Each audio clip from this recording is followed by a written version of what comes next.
Hello friends, तर आज आपण एकाच वेळेला 3 अस्तरच्या ब्लाऊजची कटिंग करणार आहोत। प्रिन्सेस ब्लाऊज आहे, 38 साईज आहे। एकावर एक 3 अस्तर टाकून घेतलेला आहे। उंची टाकून घेतलेली आहे 13.5 + 1 इंच। शोल्डर घेतलेला आहे 5.5, मुंडा घेतलेला आहे 5.25। चेस्टचा चौथा भाग 9.5 इंच, त्याच्या पुढे 1.5 इंच आणि कमर सुद्धा तशीच टाकून घेतलेली आहे आणि 1.5 इंच एक्स्ट्रा घेऊन दोन्ही लाईन सरळ करून घेतला। मुंडा 1.5 इंचावर घेतलेला आहे। गळा रुंदी 2.5 इंच आणि गळ्याची उंची 10.5 आणि अशा पद्धतीने कटिंग करून घेतली। बॅक पार्ट दुसऱ्या कपड्यावरती आखून घेतलेला आहे बघा आणि वरती 1 इंच खाली 1.5 इंच अशा पद्धतीने साईडने मी वाढून घेतलेला आहे फ्रंट पार्टमध्ये। आणि फ्रंट पार्टची आता इथे आपण ड्राफ्टिंग करणार आहोत बघा। 2.5 इंच गळा रुंदी आणि गळ्याची उंची 6 इंच। पूर्ण व्हिडिओ आपल्या चॅनलवरती अपलोड होणार आहे, तो नक्की बघा।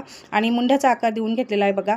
खाली 3.25 वर एक मार्किंग केली, त्याच्या पुढे 1.5 इंच शोल्डर पासून टेप पकडला, 10.5 वर मार्किंग केली आणि दोन्ही लाईन सरळ टाकून घेतल्या। त्याच्या पुढे 1.5 इंच जे घेतलेलं होतं ते अशी वर करून आपली प्रिन्सेस ब्लाऊजचा जो आकार आहे तो देऊन घेतलेला आहे।